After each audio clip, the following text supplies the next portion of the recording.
Episode number 3344। Title, वीर follow ancient devil. वीर को समझ नहीं आया और उसने पूछा, गॉड हॉल लीडर ने moment God, time God spirit को यहाँ टाइम स्काई में क्यों नहीं भेजा? यह एक समय क्षेत्र का स्काई था, चाहे वह मोमेंट गॉड हो या गॉड केओस पार्टी का इच्छी, दोनों में से किसी को भी ऐसी जगह पर आसानी से नियंत्रण करना चाहिए था। एंशिएंट डेविल मुस्कुराया और बोला, ऐसा इसलिए है क्योंकि यह स्थान टाइम एलिमेंट का स्काई है, इसीलिए उन्होंने यहाँ आने की हिम्मत नहीं की। इसका क्या मतलब है? वीर वास्तव में एंशिएंट डेविल के सोचने के तरीके को समझ नहीं पाया। एंशिएंट डेविल ने कहा, ये समझना आसान है, ये वैसा ही है जैसे कई मशीनें इलेक्ट्रिक मैग्नेटिक पल्सेस से प्रभावित होती हैं। यहाँ समय अपनी गति बदल सकता है। टाइम एलिमेंट वाले प्राणियों के लिए ये बहुत बड़ी गड़बड़ी पैदा कर सकता है। अगर वे यहाँ लड़ें, तो उन्हें इस गड़बड़ी की समस्या का समाधान ढूंढना होगा। वहीं यहाँ अन्य एलिमेंट वाले शक्ति यहाँ उतने प्रभावित नहीं होते, वे यहाँ लड़ सकते हैं। टाइम एलिमेंट के साथ आप जितने अधिक शक्तिशाली होंगे, टाइम स्काई में आप उतने ही अधिक प्रभावित होंगे। बेशक, अगर उनकी समय शक्ति टाइम स्काई से आगे जा सकती है, तो इनमें से कुछ भी उन्हें प्रभावित नहीं कर सकता। अगर आप समय को नियंत्रित कर पाते, तो टाइम एलिमेंट वाले कुलीन यहाँ प्रभावित नहीं होते, वे अजेय होते। अब किसी के पास ऐसी समय शक्ति नहीं है जो टाइम स्काई से आगे जा सके। वीर समझ गया कि एंशिएंट डेविल ने उससे क्या कहा था। वह कुछ कहना चाहता था, लेकिन उसे एक ओल्ड ग्रैंडफादर क्लॉक की आवाज सुनाई दी। उसे समझ नहीं आ रहा था कि वह आवाज कहाँ से आ रही है। वह बहुत ठंडी लग रही थी क्योंकि वह पूरे टाइम स्काई में गूंज रही थी। वह बहुत तेज तो नहीं थी, लेकिन बहुत दूर तक जा रही थी। टाइम स्काई का हर प्राणी उस झनकार को सुन सकता था। एंशिएंट डेविल ने इधर उधर देखा और कहा, समय पूरा हो गया है। क्या तुम अपनी किस्मत आजमाने के लिए यहीं रुकने की योजना बना रहे हो? क्या तुम अपनी किस्मत कहीं और आजमाना पसंद करोगे? जहां तुम जा रहे हो, मैं भी वहीं जा रहा हूँ, वीर ने मुस्कुराते हुए कहा। एंशिएंट डेविल ने जवाब में कुछ नहीं कहा। वह एक छोटी पत्थर की घड़ी की ओर उड़ गया। वीर उसके पीछे पीछे चला। वीर का टाइम स्काई के बारे में ज्ञान सीमित था। वह ये नहीं बता पा रहा था कि पत्थर की घड़ियां क्लॉकवाइज घूम रही हैं या वामावर्त। एंशिएंट डेविल वहां कुछ समय से था, इसलिए वह अब भी ठीक था। वीर को अब भी लग रहा था कि इसमें जरूर कुछ अजीब होगा। एंशिएंट डेविल पत्थर की घड़ी के ऊपर खड़ा होकर बोला, मेरे पास ज्यादा अच्छे विचार नहीं हैं, मैं बस अपनी किस्मत आजमाने जा रहा हूँ। ये पत्थर की घड़ी छोटी है, इसलिए इसका असर उतना तेज नहीं है। बाद में अगर यह समय बहुत तेजी से गुजरता है, तो हमें जल्दी से किसी दूसरे समय क्षेत्र में जाना होगा। घंटी अभी भी बज रही थी, बजती ही जा रही थी। वह बहुत दूर थी और सचमुच रहस्यमय थी। कुछ सोचने के बाद वीर ने पूछा, क्या ये घड़ी हर घंटे बजेगी? एंशिएंट डेविल बोला, तुमने लगभग सही अनुमान लगाया। टाइम स्काई की घड़ी की घंटी समय बताने का एक तरीका है। यह 1 से 12 बजे तक हर 2 घंटे में एक बार बजती है। घंटी बजने के बाद यह एक समय चक्र में चली जाएगी। ये समय चक्र 1 घंटे तक चलेगा और इसमें 11 बार घंटियां बजेंगी। वीर कुछ कहना चाहता था, लेकिन उसे किसी चीख की आवाज सुनाई दी। कुछ ही दूरी पर एक अजगर उड़ रहा था।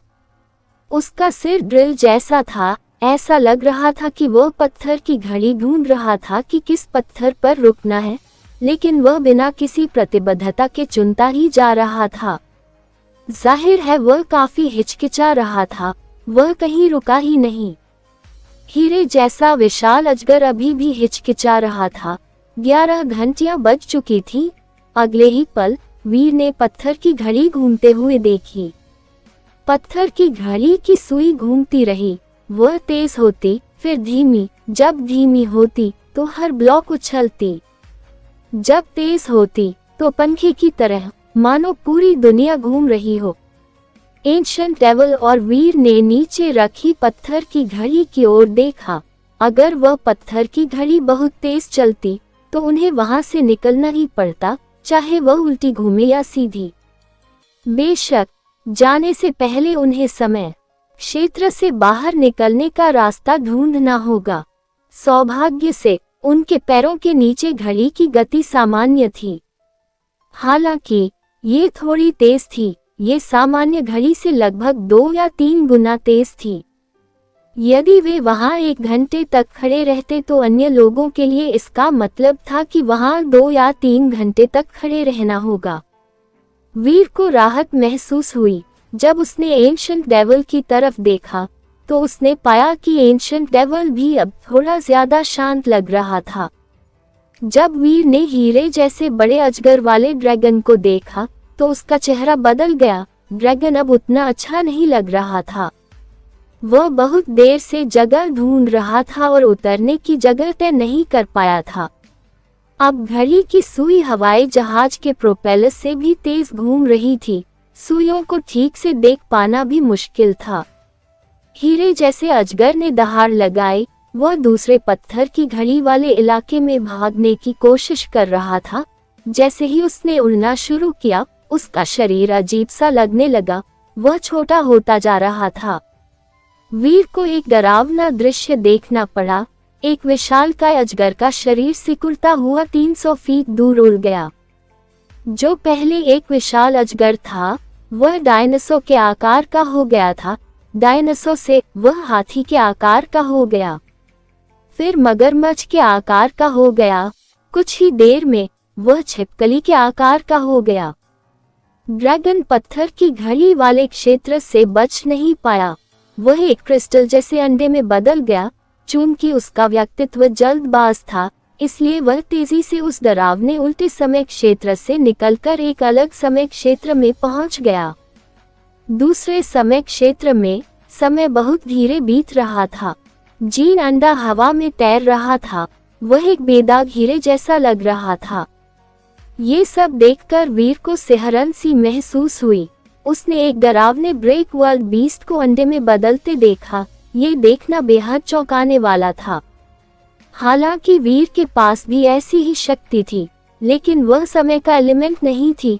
वह उतना चौंकाने वाला नहीं लगता था। वह बड़ा अजगर एक बेहतरीन जीन प्रजाति थी। एंशिएंट डेविल ने कहा, अगर तुम्हें इसमें रुचि है तो समय चक्र के खत्म होने तक इंतजार करो, फिर तुम वहां जाकर इसे ले सकते हो। अगर तुम्हें रुचि नहीं है तो मैं खुद कर लूंगा।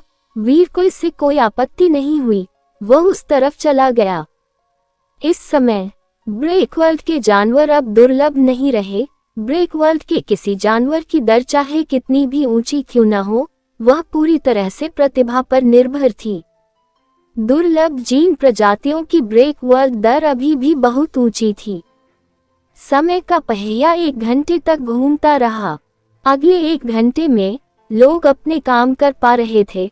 समय का आकाश अब खतरे का ठिकाना नहीं रहा। चारों ओर अलग अलग घड़ियों वाले क्षेत्रों को देखने पर यह स्पष्ट था कि कुछ क्षेत्र तेजी से नहीं घूम रहे थे। एंशिएंट डेविल उनमें से एक की ओर उड़कर गया। वह समय घड़ी ढूंढ रहा था। एंशिएंट डेविल ने वीर की ओर हाथ हिलाया और कहा, तुम और मैं यहाँ आकाश घड़ी देखने आए हैं। हमें साथ काम नहीं करना चाहिए, इसलिए हमें अभी अलग हो जाना चाहिए। वीर ने एंशिएंट डेविल का साथ छोड़ने की योजना नहीं बनाई थी। जीन अंडा लेने के बाद वह उसके पीछे चला गया। उसने मुस्कुराते हुए पूछा, एंशिएंट डेविल, क्या तुमने पहले ही किसी दूसरे आकाश का नेतृत्व नहीं कर लिया है? तुम यहाँ टाइम स्काई में क्यों हो? मेरे पास एक योजना है और यह मेरी अपनी है। एंशिएंट डेविल ने वीर को जवाब देने की योजना नहीं बनाई थी। ये देखकर कि एंशिएंट डेविल जवाब नहीं देने वाला, वीर ने उसे मजबूर करने की कोशिश नहीं की। फिर भी वह वहां से नहीं गया। वह बस चुप हो गया और एंशिएंट डेविल के पीछे पीछे चला गया। वीर को नहीं पता था कि यह सिर्फ इसलिए था क्योंकि उसका शरीर धीमा था या कुछ और, लेकिन वह महसूस नहीं कर पा रहा था कि समय घड़ी ने उस पर कुछ प्रभाव डाला है। वीर को इस बारे में पूरी तरह यकीन नहीं था। उसे समझ नहीं आ रहा था कि ऐसा सिर्फ इसलिए था क्योंकि वह उस शक्ति को महसूस नहीं कर पा रहा था, या फिर टाइम जोन वाकई उसके शरीर को प्रभावित नहीं कर पा रहे थे।